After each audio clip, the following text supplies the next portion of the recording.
Olá a todos. Hoje nós vamos ver a bibliografia do primeiro bloco do nosso curso, de Introdução à Filosofia. Como eu falei para vocês na primeira gravação, o curso está dividido em 3 blocos, um de Introdução à Filosofia, um de Introdução à Ética e um de Introdução à Filosofia Política. Hoje nós vamos ver a bibliografia desse primeiro bloco, que é a Introdução à Filosofia, né? Todos os textos que eu vou colocar aqui são clássicos, são fáceis de ser obtido, né? Se você colocar no Google a busca por esses textos, aparecem várias traduções, inclusive, né? Todos estão em PDF, né? Eu não vou defender uma ou outra tradução, né? Mas o que eu quero deixar claro é que é muito fácil de vocês baixarem esses textos, tá? Via Google, tá? Não há nenhuma dificuldade de encontrar esses textos. Eu, que não tenho muita prática, né, consegui baixar todos eles facilmente, tá? Então, eu vou expor para vocês, nesse primeiro bloco, que é de Introdução à Filosofia, nós vamos ver 12 textos, né? Ou melhor, 12 filósofos, né? Para fazer, cada um dos filósofos como representante de um período e de uma temática, né? Que a filosofia trata, tá? Então, é isso que eu quero colocar para vocês, né? Então, o primeiro texto, né, é do Platão, A Defesa de Sócrates, né? A Defesa de Sócrates é o texto que o Platão escreveu sobre o julgamento, né? Como Sócrates se defendeu diante do julgamento, né? O Sócrates foi acusado de impiedade, né? De pervertor da juventude, né? De ateísmo, entre outras acusações, né? Ele é o primeiro filósofo, né, que vai ser morto, né? Na história da filosofia tem vários filósofos que foram perseguidos e mortos, né? O primeiro a sofrer essa pena, né, e ser obrigado a tomar cicuta, né? Na Grécia, a pena de morte era através de envenenamento, né? O Sócrates. Esse texto, A Defesa de Sócrates, né, o Platão tenta reproduzir como Sócrates agiu diante do Tribunal de Atenas, né? O interessante desse texto do Platão é porque, ainda que seja a defesa de Sócrates, né, diante do tribunal, é uma defesa também da filosofia, né? Quer dizer, ele não está simplesmente defendendo Sócrates, ele vai tentar mostrar, né, que as pessoas se enganam a respeito da filosofia e acabam condenando ela pelos estereótipos, né, que tem sobre a filosofia, né? E é isso que ele quer mostrar nesse texto, né? Esse texto é a defesa que ele faz, mas é uma defesa também, a defesa que o Sócrates faz diante do tribunal, mas no fundo ele também está defendendo a filosofia como uma forma boa e necessária até para a gente pensar a vida e a existência, né? E é isso que é importante no texto, por isso que eu gosto de começar com ele, porque não é só uma defesa do Sócrates, mas uma defesa da filosofia, né? O segundo texto que nós vamos examinar aí nós já vamos para o período do início do cristianismo, vai ser do Santo Agostinho, o livre-arbítrio, né? O texto de Santo Agostinho, né, é o texto que vai mostrar... o Santo Agostinho, de certa maneira, é o que sistematiza o pensamento cristão. O pensamento cristão era dividido em várias correntes de pensamento, né? O Santo Agostinho é que vai dar uma certa ordem, né, uma certa sistematização a esse pensamento, né? E havia uma velha discussão se Deus era autor de tudo, Deus seria o autor do mal. O Santo Agostinho, nesse texto, vai, de certa maneira, limpar a barra de Deus. Não, Deus não é o autor do mal. O mal do mundo vem do mau uso do livre-arbítrio. O livre-arbítrio é um bem que Deus deu aos homens, tá? Mas por que os homens acabam usando mal? Porque não sabem medir direito, né? São equivocados, né? São gananciosos, né? Enfim. A maldade do mundo vem das escolhas que os homens fazem, né?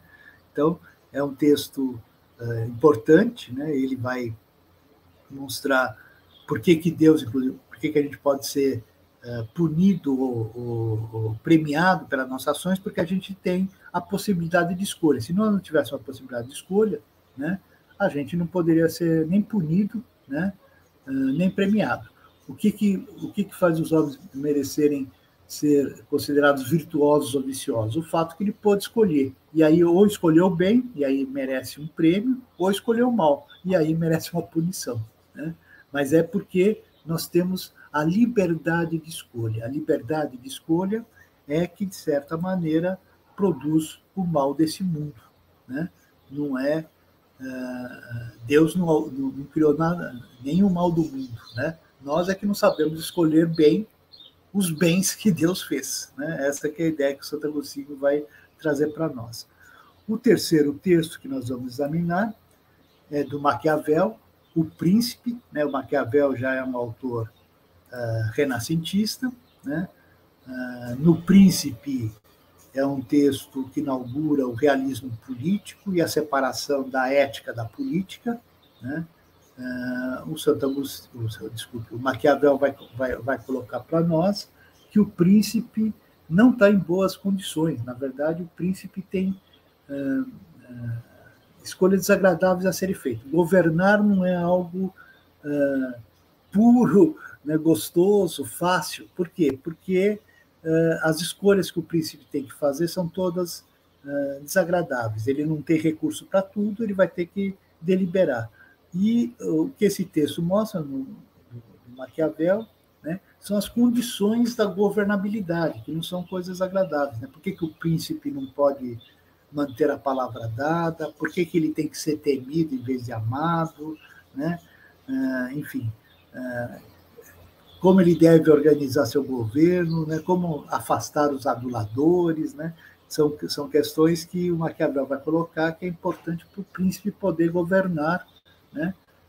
Sem grandes sustos, né? Mas, de qualquer jeito, o príncipe não tem boas escolhas para ser feitas, né? E veja, o príncipe, inclusive, vai ter que aprender a usar da maldade, tá? Porque os homens não são bons. Né? Essa que é a ideia que o Maquiavel traz. Como os homens não são bons, o príncipe, em determinadas circunstâncias, tem que usar da maldade, porque os homens são maldosos, são ruins. Né? Essa que é a ideia. Inclusive, ele vai falar assim, se os homens fossem bons, meus conselhos seriam maus. Como os homens são maus, meus conselhos são bons. Né? E é essa questão que ele vai trazer para nós. Né? Por que o príncipe, em determinada circunstância, tem que usar da maldade? Porque muita gente acha que o Maquiavel quer que o príncipe seja mau. Não, o Maquiavel quer que o príncipe seja bom, mas que saiba usar da maldade quando for necessário, porque vai ser necessário. Né?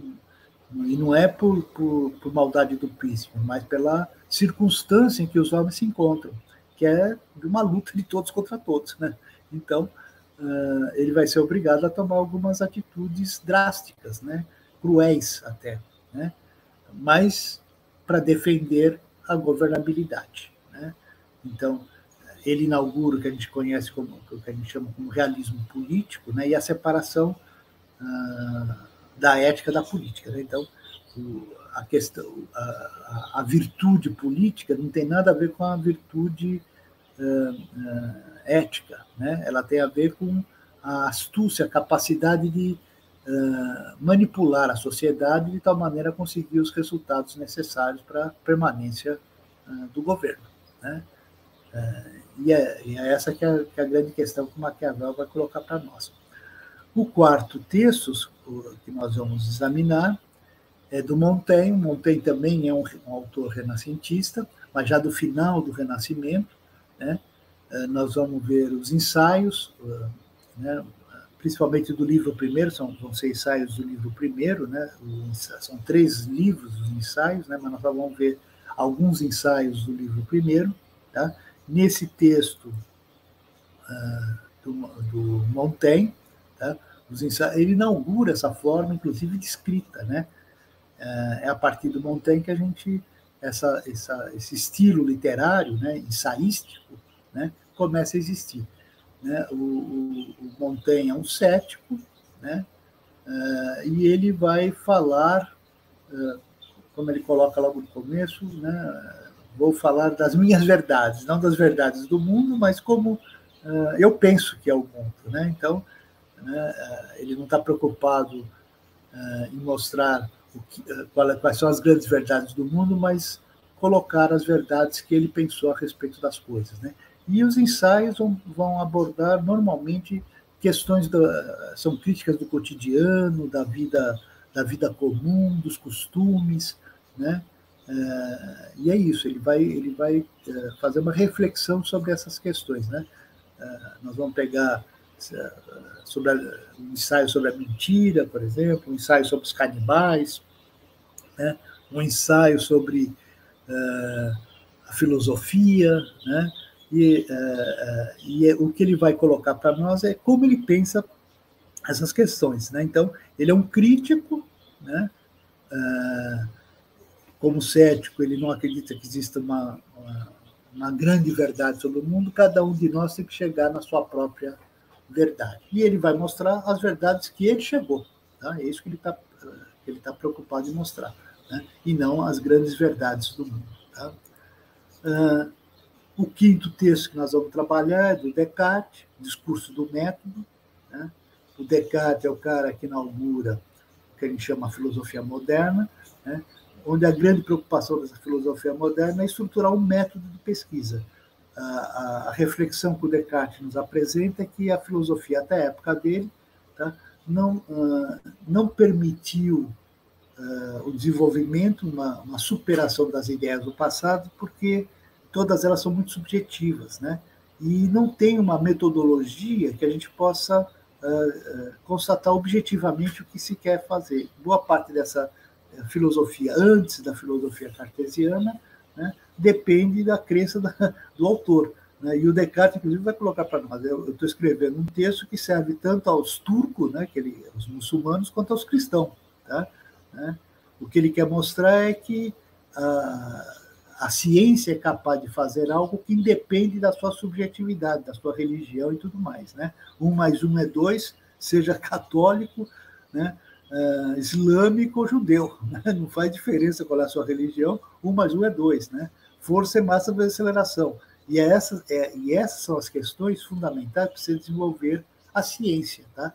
E a ciência não depende da subjetividade das pessoas, porque independe da sua religiosidade, né, para você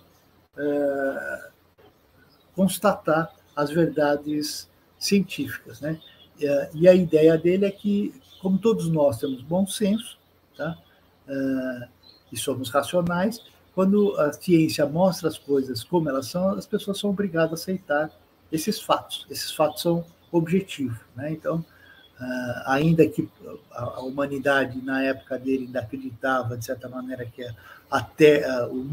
o Sol girava ao redor da Terra, a partir do desenvolvimento, principalmente da mecânica newtoniana, o mundo foi obrigado a aceitar que era o contrário, né? Que era a Terra que girava ao redor do Sol.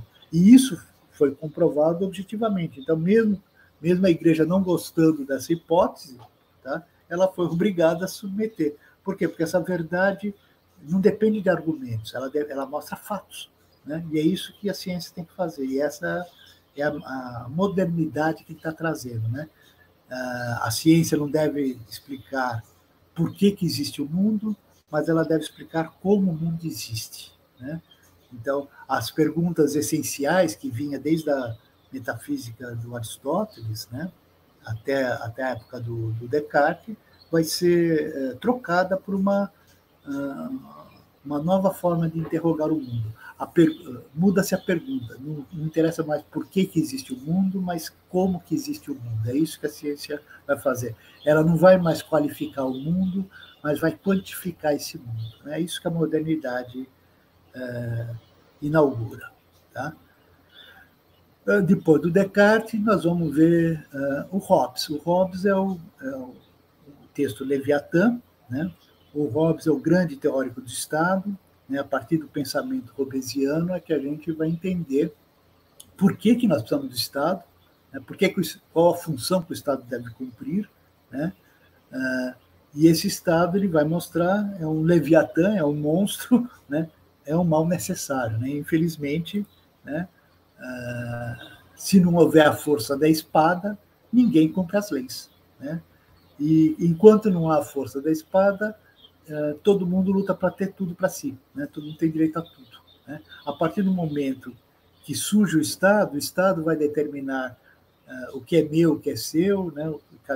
Como se adquire os bens, né? Ele garante a conservação dos bens, tá? E faz com que a gente preserve a vida e os bens, né?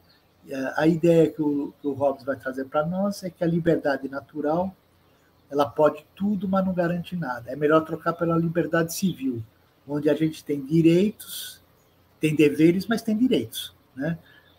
Então, eu não posso tudo, mas tudo que eu tenho me pertence, né? E o Estado garante que esse pertencimento. E o Estado garante a minha vida, o que na vida natural está sempre ameaçada de morte, né? Então, nós trocamos a vida natural por uma vida artificial, né? O Estado é um corpo artificial, mas necessário para que não haja guerra de todos contra todos, né? Então, essa é a grande contribuição que o Hobbes traz, né? Ele nos faz entender por que nós precisamos do Estado, né?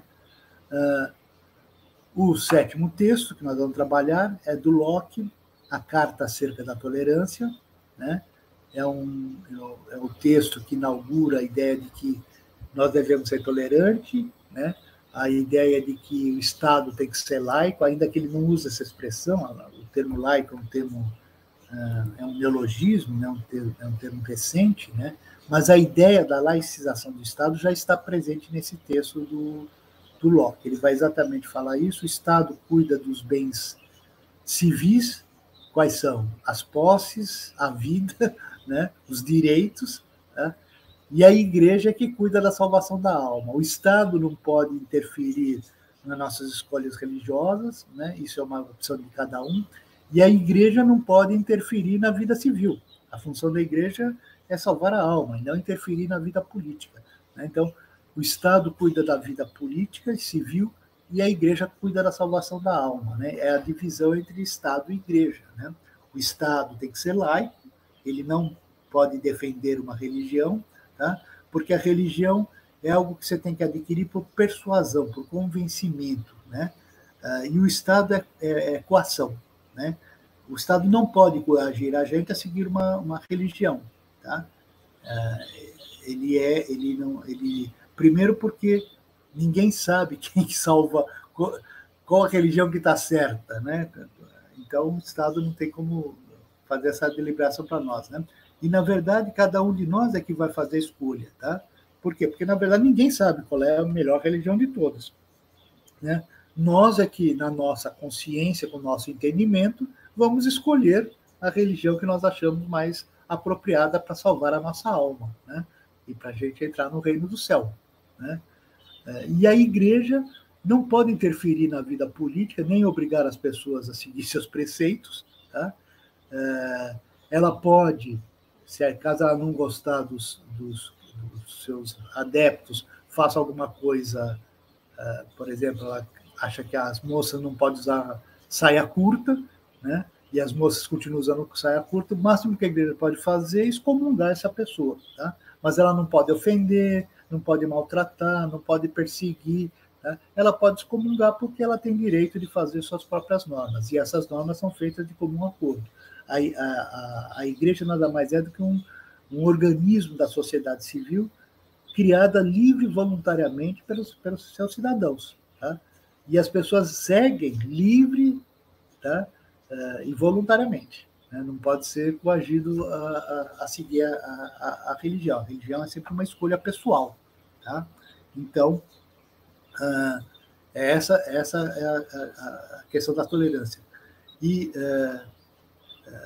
por que nós devemos ser tolerantes? Porque a tolerância é uma máxima, inclusive para o Locke, cristã. O cristianismo cria essa ideia da tolerância, né? A religião cristã para o Locke como vou dizer assim, ela é de perdoar, tá? De compreender, né? De aceitar, né?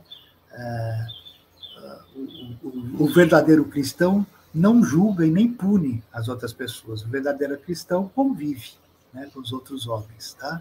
Né? Aceita a pluralidade dos homens, aceita a pluralidade religiosa, né? Convive com outras religiões, não só as religiões cristãs, né? Mas com os muçulmanos, com os judeus, com os espíritas, com os budistas, né?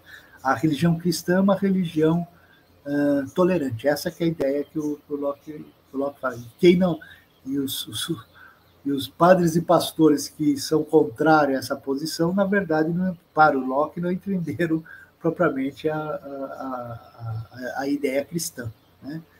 Então, o que o Locke traz para nós é a ideia da tolerância, que vai, enfim, a partir do texto dele, começa a ser colocado como direito civil, né? Quer dizer, as pessoas têm direito de escolher sua religião, né? Ou não ter religião, né? O Estado não pode interferir nas nossas escolhas pessoais, porque isso é da ordem pessoal, interior, né? Cada um que sabe como fazer para salvar sua alma, né? Então, o Estado não deve interferir nas nossas escolhas religiosas, porque isso é da ordem individual, né? É a ideia do liberalismo político, né? Não é o liberalismo econômico, mas o liberalismo político, né? Cada um que escolha a melhor coisa para a sua vida. Por quê? Porque a maior parte das coisas da vida são indiferentes e não faz diferença, né, se a pessoa vive de uma forma ou de outra. Desde que você não ameace ninguém, desde que você não ofenda ninguém, cada um tem o direito de escolher a forma como vai viver e como vai rezar. E se vai rezar, né? Essa que é a questão. Então, a ideia da tolerância, né, é a ideia de que nós devemos ser complacentes com as pessoas que pensam diferente da gente, tá? E o Estado não pode impor nenhuma religião, tá? E nem mesmo nenhuma forma de procedimento pessoal, né?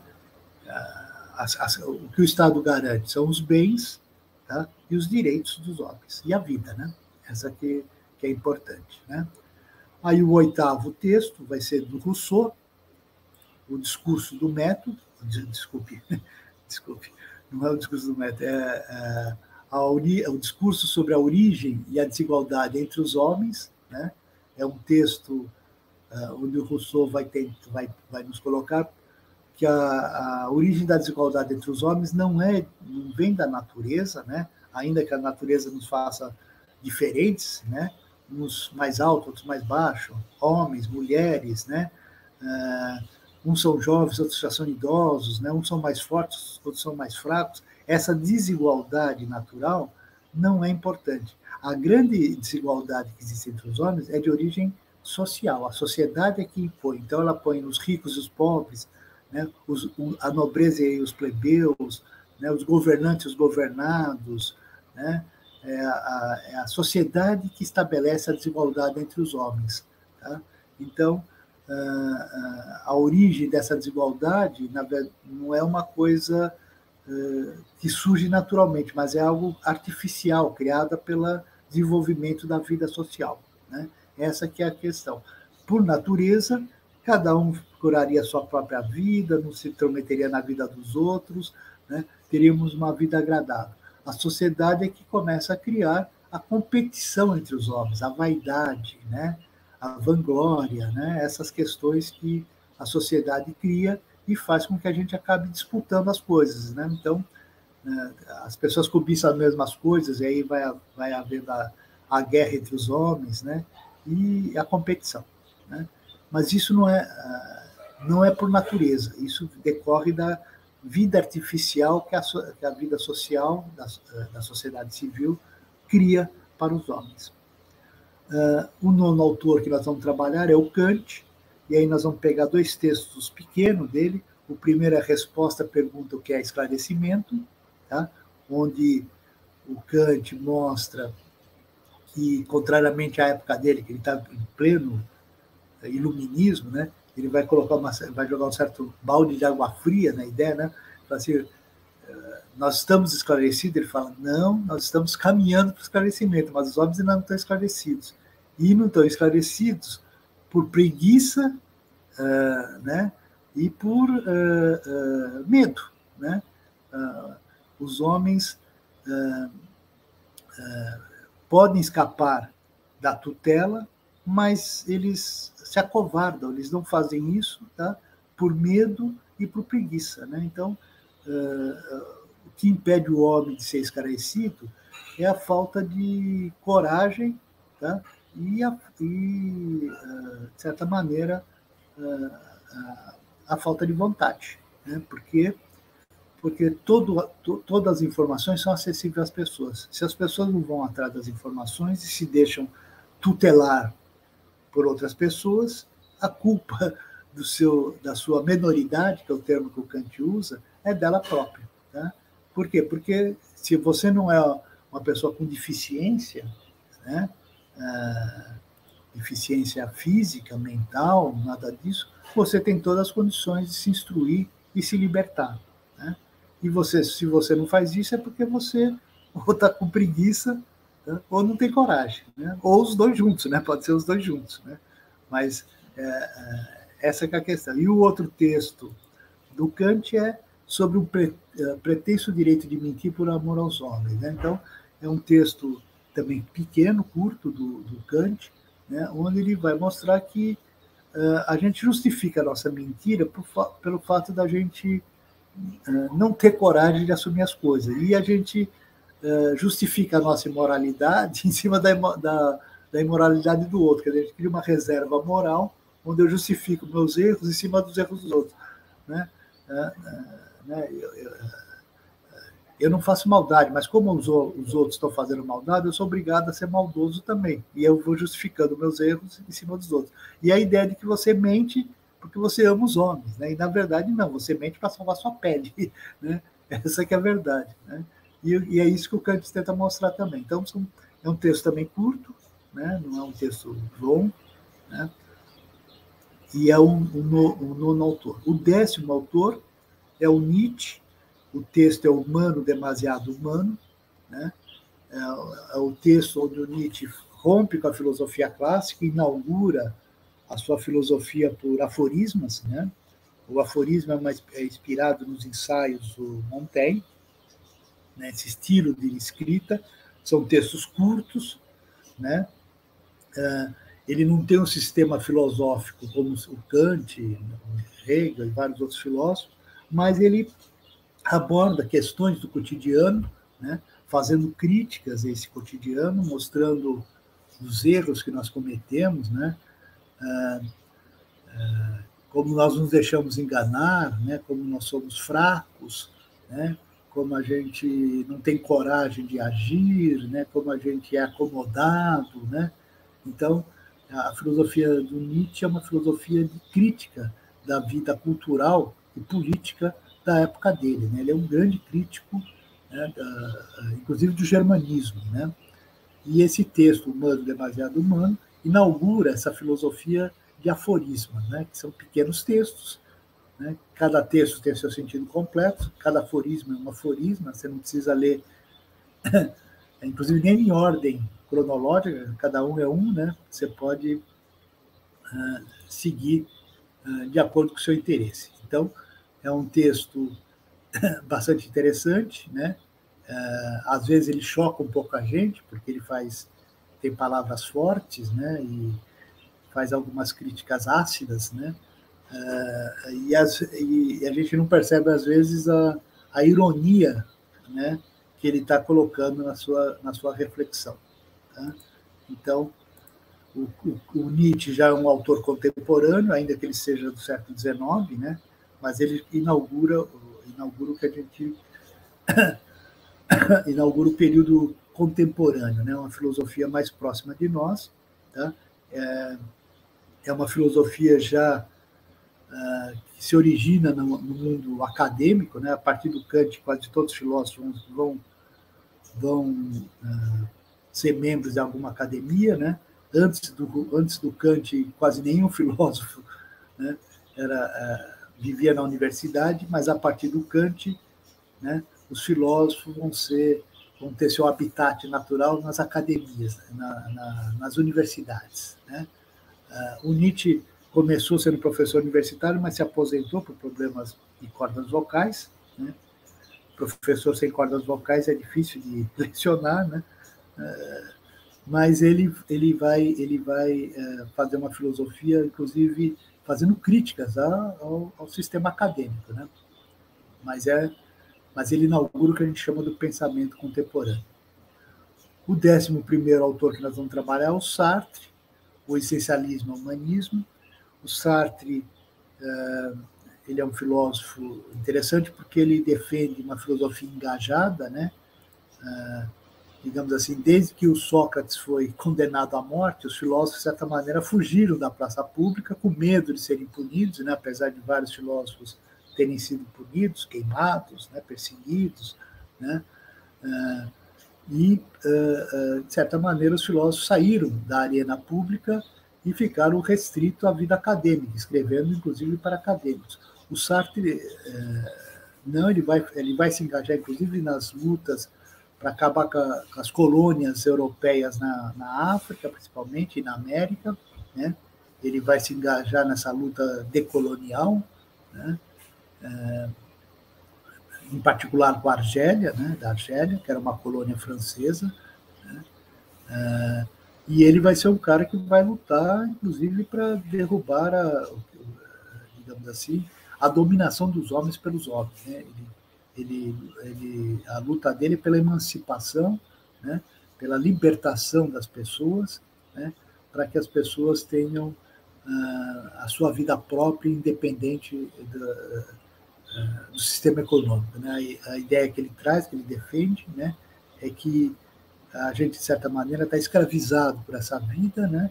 E a gente não se liberta, né, por preguiça, por medo, por uma série de coisas, né, mas que a gente está, de certa maneira, preso num sistema, né, que explora a gente, né, tira a coragem da gente, tira a graça da vida, né, e cria essas colônias que segundo o Sartre, é um horror, né, onde você trata como se fosse colônia, pessoas de segunda categoria, né? E é isso que ele vai se engajar na vida dele. Então, ele inaugura o que a gente chama de uma filosofia engajada, uma filosofia politizada, né? A participação no debate político da sua época, né? Ele vai discutir, inclusive, as eleições, vai tomar partido, né? Vai entrar no Partido Comunista, vai sair do Partido Comunista, vai tentar criar outros partidos. Enfim, ele vai ser um cara que vai penetrar no diálogo político da sua época. E o último autor que nós vamos trabalhar, que é o 12º, é Foucault, o texto Vigiar e Punir, né? É um texto, o Foucault inaugura uma outra forma, uma coisa interessante, a ideia de que o poder não é mais um poder dominador, como foi até o século XIX, mas o poder se torna, na nossa época, controlador. O poder nos controla, o poder nos disciplina, o poder, ele não fala necessariamente não para nós, ele nos induz a seguir um certo caminho, né? E dificulta a gente fazer outra escolha, né? E ele vai controlando as vidas com atestados, vacinas, carteira de motorista, certidão de nascimento, né? Documentos para isso, documentos para aquilo, né? É o que ele chama de um certo biopoder, né? Onde o Estado, através da regulamentação da vida física das pessoas, né? Acaba promovendo uma certa controle de todos nós. Nós somos, né, controlados pelo Estado, né? E o Estado, o que ele faz? Ele disciplina a gente, né? A escola tem a função de disciplinar, né? Ela faz a gente se acostumar com as filas, com os horários, né? Nós vamos nos acostumando a cumprir o horário, a ficar sentado, né? A bater o cartão de ponto na empresa, porque a gente tinha que responder a chamada na sala de aula, né? E assim o Estado vai disciplinando todos nós, né? E ele segue os controles, né, que a sociedade faz, né? Então, o professor fica um pouco mais alto do que os alunos para ver todo mundo, né? Todas as classes de aula têm uma janelinha de vidro para ver o que está acontecendo lá dentro, né? Os banheiros tem a parte de cima, a parte de baixo, que você dá para ver quem que está lá dentro, ainda que você não veja que a pessoa, as necessidades que elas estão fazendo, mas você sabe que tem alguém lá dentro, porque uma parte do corpo, o pé ou a cabeça aparecem, né? Isso são formas de controle, né, que a sociedade vai criando, né, e disciplinando as pessoas. Então, é um autor interessante porque ele muda a perspectiva. Até então, o poder do não, e o poder que ele mostra é um poder do sim, né? Sim para a disciplina. Ele vai nos direcionando para as diversas profissões. A gente vai se acostumando com as regulamentações sociais, né? Então, esses são, eu vou colocar aqui para vocês, deixa eu compartilhar com vocês, né? São esses os textos, então, né, para vocês terem uma ideia. Aqui está, nessa relação que eu coloquei, traz as partes que eu vou mais me concentrar, né? Alguns textos nós vamos ver tudo, como a defesa de Sócrates, né? A Carta acerca da tolerância, o discurso sobre a origem e a desigualdade entre os homens, né? Mas os outros textos são um pouco longos, nós não vamos ver tudo, nós vamos nos concentrar mais em alguns pedaços, né? De qualquer jeito, essa é a relação dos textos que nós vamos usar nesse primeiro bloco, que é sobre a introdução à filosofia. Veja, nós vamos desde da antiguidade até o período contemporâneo, tá? Então, e todos esses textos, como eu falei, são razoavelmente fáceis de encontrar, né? Caso alguém tenha alguma dificuldade, eu vou deixar meu e-mail aqui também para vocês, né? Vocês podem consultar, vocês podem, se caso não conseguirem, vocês podem entrar em contato, que eu vou tentar mostrar para vocês aonde estão os textos, né? Ou mesmo disponibilizar,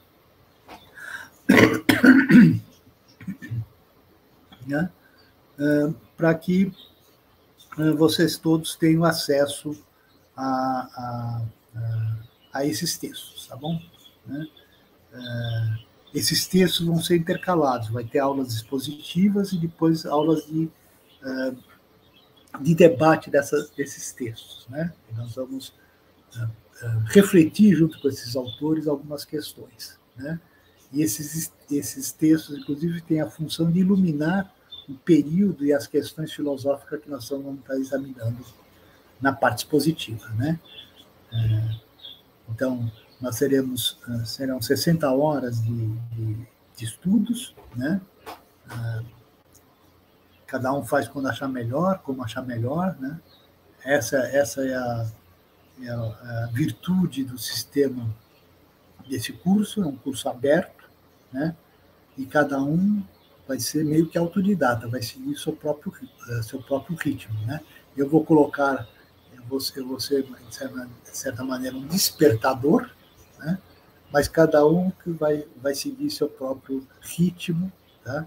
Né? E ver as aulas conforme for possível, tá? Né? A virtude de estar disponibilizado no YouTube é que a hora que vocês quiserem, vocês veem, tá bom? Então, as aulas expositivas começam provavelmente na semana que vem, né? Está programado para começar em março, mas eu quero ver se já começa a semana que vem, tá? E provavelmente pelo menos uma aula por semana eu vou tentar disponibilizar. Quando der tempo, porém mais do que uma, tá bom? Né? Então, sejam todos bem-vindos, né? E espero que vocês consigam obter esses textos, né? Todos esses textos, independentemente das minhas aulas, são maravilhosos de serem lidos, né? São clássicos da filosofia, né? Fazem parte do patrimônio cultural da humanidade, né? Então, leiam eles independentemente das minhas aulas, tá? Né? Mas leiam eles para minhas aulas também, tá? Quando for o momento. Obrigado e até o próximo encontro. Vou interromper a nossa gravação.